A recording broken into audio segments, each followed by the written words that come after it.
საღამო მშვიდობისა, დღეს 24 ოქტომბერია. დაახლოებით მარტო დღეს 20-ზე მეტი ადამიანი დააკავა ქართულმა ოცნებამ თბილისში რუსთაველზე გზის გადაკეტვის საბაბით. დაკავებულები არიან გამომცემლები, მწერლები, პოეტები, მსახიობები, ჟურნალისტები, მხატვრები, დაკავებულები არიან იურისტები, სამოქალაქო აქტივისტები, დაკავებულია ეკოლოგი, დაკავებულია მასწავლებელი, მუსიკის მასწავლებელი დააკავეს დღეს ქუთაისიდან სოფო როინიშვილი. დაკავებულია სხვადასხვა პროფესიის ადამიანები და მათი ერთადერთი დანაშაული ბრწყალებში არის ის, რომ ისინი იბრძვიან საქართველოს თავისუფლებისათვის და დამოუკიდებლობისათვის, ევროპული მომავლისათვის. 17 ოქტომბერს აქცია ქართულმა ოცნებამ გზის გადაკეტვა დასჯად დანაშაულად. ადმინისტრაციული კოდექსი 15-დღიან პატიმრობას ითვალისწინებს თუ კი გზას გადაკეტავ. აქამდე ჯარიმა იყო ამისთვის გათვალისწინებული.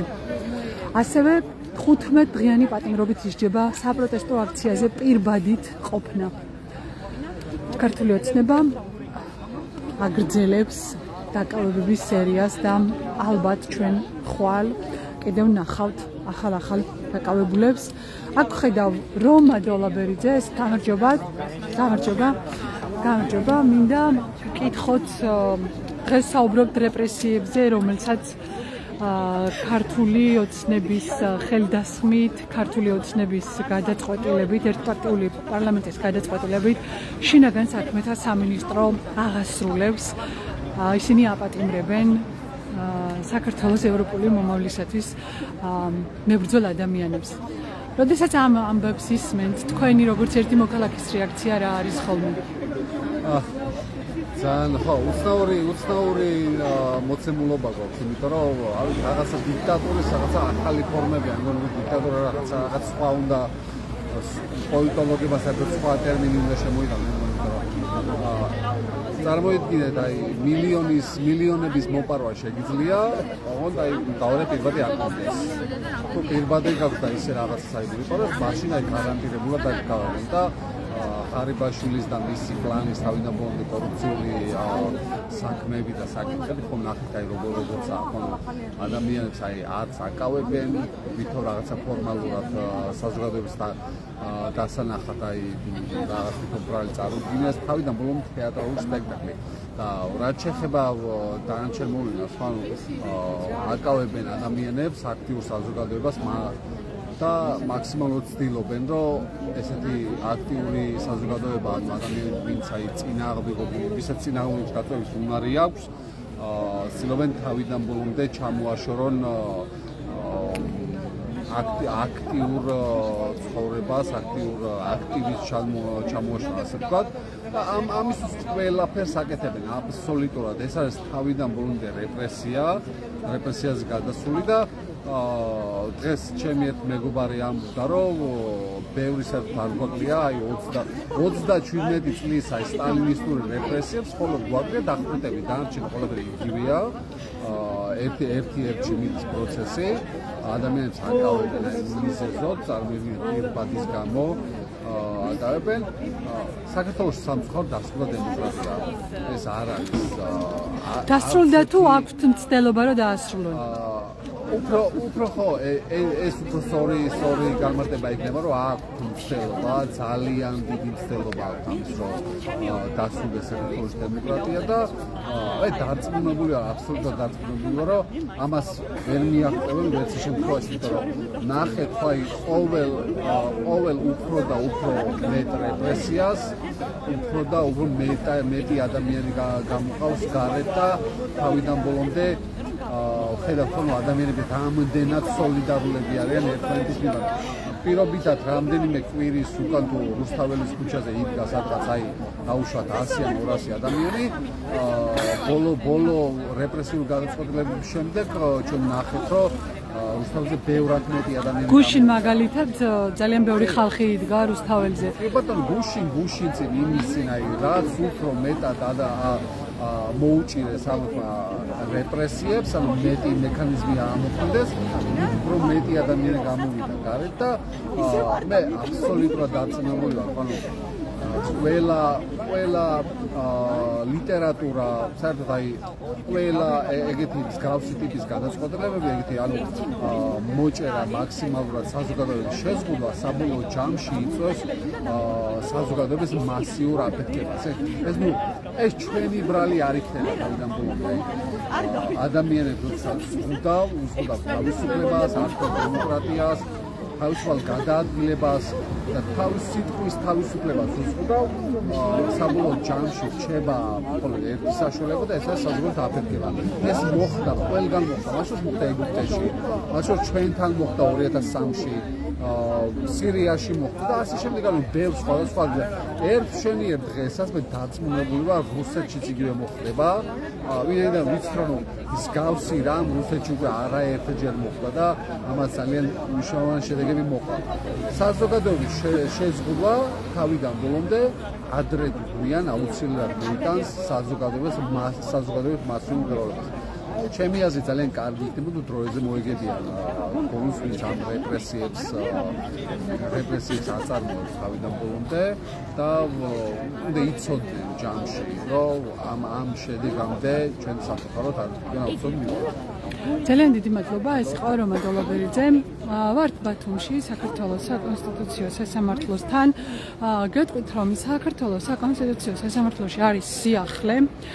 დღეს აქ იმყოფებოდა ქართული ოცნების პარლამენტის თავმჯდომარე შალვა პაპუაშვილი და შალვა პაპუაშვილმა შალვა პაპუაშვილი დაესწრო საქართველოს საკონსტიტუციო სასამართლოში ახლად დანიშნული მოსამართლის გიორგი მოდებაძის ფიცის დადების ცერემონიალს. თქვენ იცით, რომ ერთ-ერთმა მოსამართლემ ირინა იმერლიშვილმა დატოვა საქართველოს საკონსტიტუციო სასამართლო და ვადაზე ადრე, ერთი წლით ადრე შეიწყვიტა უფლებამოსილება და მის ნაცვლად დაინიშნა გიორგი მოდებაძე. საქართველოს საკონსტიტუციო სასამართლო ძალიან მალე გახდება ესეთი ცხელი ადგილი, სადაც დაიწყება დაგეგმილია საკონსტიტუციო სარჩელის შესვლა სასამართლოში. ქართული ოცნებობს, რომ ქვეყანაში აკრძალოს პოლიტიკური პარტიები და ამის გაკეთებას შეეცდება საქართველოს საკონსტიტუციო სასამართლოს გზით.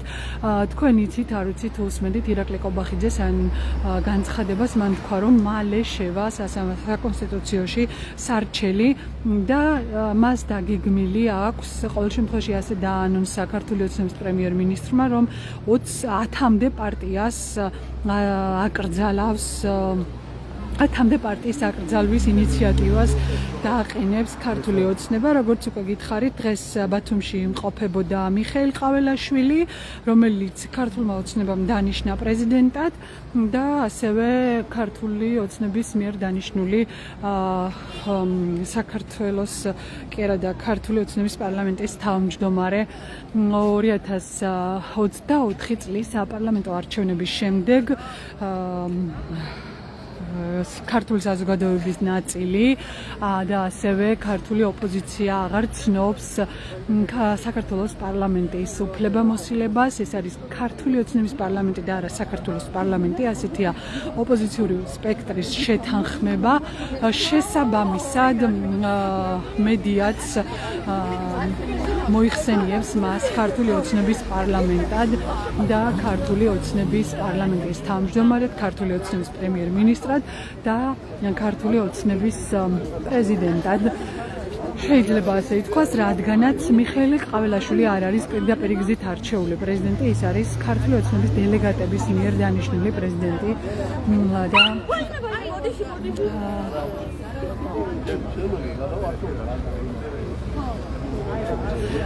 გამარჯობათ, საუბრობთ დაკავებულებზე, რომლებიც მრავლად ყავს უკვე 80-ზე მეტი დაკავებულია. როგორია ქვეყანა, სადაც დანაშაულს იგონებს ხელისუფლება და მე ამ მის მიერ შექმნის ხელისუფლება და მე მის მიერ შექმნილი დანაშაულით ასე ვთქვათ, აკავებს საკუთარ მოქალაქეებს, რომლებიც საკუთარი მომავლისათვის იბრძვიან. ხო. სწორია, კი, დანაშაულით ჯერხის დანაშაულს და მე აკავებს, ანუ უქმნის კანონებს, უკანონო კანონებს და მე ამ კანონის კი, ზუსტად ზუსტად იწყებს დაკავებას და ნუ ახლა გვაქვს ყველას განცდა იმისი, რომ ეს მარწუხები, რომელსაც ეს ყოველდღიური წერენ უფრო დაუკვირდით, ხო, არის სწორედ ის, რასაც ქვია ავტორიტარული რეჟიმი. ანუ ჩვენც ახლა რომ ნახავთ 20-25 წლის მონაცემები, როცა დაიდება, ხო, ჩვენი ვთქვათ შეფასებები დემოკრატიის, ხელისუფლების, მუშაობის და ასე შემდეგ, რაც ფასდება საერთაშორისო ავტორიტეტული ორგანიზაციების მიერ, ჩვენ ნახავთ, როგორი გაუარესებულია ჩვენი მდგომარეობა, იმიტომ რომ ჩვენ გახსოვთ ვიყავთ ჰიბრიდული დემოკრატიისკენ და ახლა ვიქნებით ავტორიტარიზმისკენ აშკარად, იმიტომ რომ სახეზე გვაქვს მთელი ეს შემადგენელი ხო კომპონენტები თითქოსდები. რას აკეთებს ხელისუფლება? ეს ვაკეთებს ხელისუფლებას უწოდებთ ხო ახლა მაგათაც. ქართული ოცნების მთავრობა ასე უფრო სწორი იქნება. შიშის დათესვა. ანუ შეხედეთ არაფერი არ გამოდათ, მაშინ ვიცით ხო როგორ დაიწყეს ჯარიმები, ამ ჯარიმებს უნდა ქონოდა მსუსხავი ეფექტი, რომ ადამიანებს რა თქმა უნდა ეკონომიკური პრობლემები რო გაუჩნდებოდათ, მე რა თქმა უნდა სხვაზე ეს იქნებოდა თქვათ ზემოქმედება იმისი, რომ სხვებსაც არ დამართნოდათ ასეთი რამდა. არა, პროექტებზე დადის მანქანები და სამართალდამცავები გადან უბრალოდ.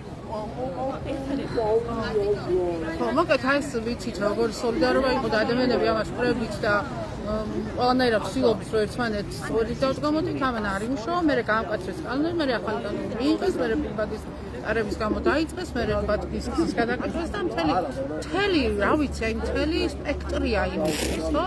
რომ ამ ქვეყანაში ყველა თავისუფალი სივრცე სადღაც შეიძლება რომ კიდე ჟანგბადი შემოდიოდეს და აღწევდეს თავისუფალ ადამიანებთან და ყველაფერი უნდა ამოიკეტოს და ამოიჩეს, ხო? ნუ რა დღეს სადავართ და ვართ ავტორიტარულ რეჟიმში, რუსულ რეჟიმში. აი ახლა ხან გავრცელდა გუშინ ამ ბოლო ორ დღეში საკაბულ ადამიანებს ზოგს 5 დღიან პატიმრობას ურჩიან, ზოგს 10 დღიანს აბსოლუტურად გაუგებარია ერთი და იგივე დანაშაული რა პრინციპით ფასდება 5-10 დღე. ხო, ეს არ ვიცი, კი, ეკითხები მაგრამ დანაშაული ამ შემთხვევაში ბრჭყალს ერთი და იგივე რაღაცის გამო დანაშაული რო არ უწოდოთ, ხო რაღაცა ქმედების გამო ადამიანებს აკავებენ და ზოგს ვთქვათ უსჯიან 10 დღეს, ვიღაცას 6 დღეს, ვიღაცას 14 დღეს და ვიღაცა შეიძლება საერთოდ არ დააკავონ. ამას მე მგონი არჩევენ იმის მიხედვით, ვთქვათ ადამიანების ცნობადობის თვალსაზრისით ვიღაცა ისეთები უნდა დააკავონ, ვისაც ყავს ბევრი ვთქვათ ახლობელი, ბევრი ნაცნობი, რომ იმათზე ზემოქმედება მოახდინონ. ალბათ ჩემი აზრით ეს არის, მაგრამ აქ ყველაზე მნიშვნელოვანი რა არის, იცით?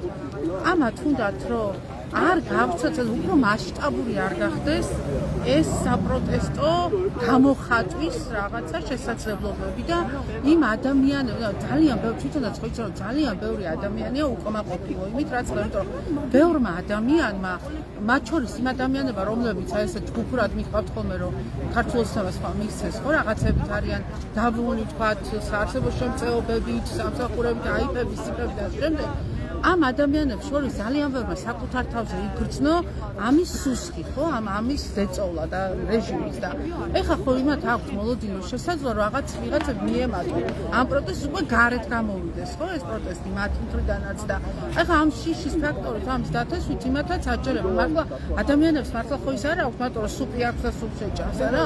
სხვა მოთხოვნებები აქვს ადამიანებს, ხო, მათ შორის არის ჯანდაცვა, მათ შორის ჭირდება პროფესიონალები, ყველგან სადაც მივიდნენ, ხო, ადამიანი არ არის ჩაკეტილი იზოლირებული ცხოველი, ხო, მას აქვს ურთიერთობები, გადის რაღაცა ჭირდება, სერვისები მიწოდება ჭირდება, ხო, ყველგან სადაც მივიდა, წააწყდა არაპროფესიონალიზმს, წააწყდა უჯიერ დამოკიდებულებას, შეურაცხყოფელ დამოკიდებულებას, იმიტომ რომ ის ადამიანები, რომლებიც დასაქმებულები არიან, სწორედ იმ ნიშნით, რომ ვიღაცა ვიღაცის ნათესავია, ვიღაცა ვიღაცის ძმაკაცი და მეგობარია, ამ ადამიანებს არ აქვს ეს მონაცემები და პროფესიონალიზმი და არც იმის ღირსება, რომ შენ რომ მიყვები იმას და შეურაცხყოფა არ უნდა მოყოლოს, იმიტომ რომ შენ გემსა დამსახურება ის ჩვენ ვიხდი ხელფას, ამიტომ ასეთი ადამიანები აღიზიანებენ მოქალაქეებს. ყველაზე იზრდება ეს უკმაყოფილება და რაღაცით თუნდაც რომ პრევენცია მოახდინონ, რომ ეს არ გამოვიდეს ქუჩაში, მაგრამ ნუ რა ვიცი ხა რამდენ ხანს შეიძლება რომ რაღაცა თუხთუხებდეს და ვორჩქლი არ გამოვიდეს.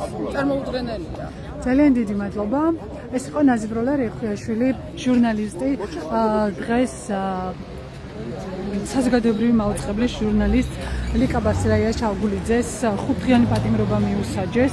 ის ტროტუარზე იდგა, რა დროსაც დააპატიმრეს, არც პირბადე ეკეთა, არც არაფერი, მაგრამ მას პოლიციის დაუმორჩილებლობის და ეგრეთ წოდებული ხულიგნობის გამო მიუსაჯეს 5 დღიანი პატიმრობა. ასევე დღეს დააპატიმრეს ცოლ-ქმარი ვასილ ივანოვ-ჩიქოვანი და მისი მეუღლე მაიკა ბოკერია, როგორც ცნობილია. ასევე მათ წინასწარ ადმინისტრაციული პატიმრობა ელოდებათ. სავარაუდოდ სამი მცირეწლოვანი შვილი დაუტოვეს მარტო სახლში ვასკა ივანოვ-ჩიქოვანს და მის მეუღლეს და ისე წაიყვანეს ორივე ცოლ-ქმარი საკუთარი სახლიდან, როგორც ბათუმელებისთვის გახდა ცნობილი. დღესვე დააკავეს ჟურნალისტი ბასტიმ გალობლიშვილი, 1 საათი ჰყავდათ ის დაკავებული და მერე უთხრეს, რომ ბოდიში შეგვეშალა და გამოუშვეს. ან ცნობილი იყო პუბლიკა ჟურნალისტის ბასტიმ გალობლიშვილის დაკავება. ეს არის ბათუმელი მეტროში ზურაბ ჭავჭანიძის დროშა. თქვენ იცით, რომ ზურაბ ჭავჭანიძე 4 ოქტომბრის საქმეზეა დაკავებული და საპროტესტო აქციის მონაწილეები სოლიდარობის და მხარდაჭერის ნიშნად ყოველ დღე ატარებენ ამ დროშას, მოაქვთ აქ და კიდებენ ნიშნად იმისა, რომ ახსოვთ ბათუმელი მეტროშე და ის მარტო არ არის.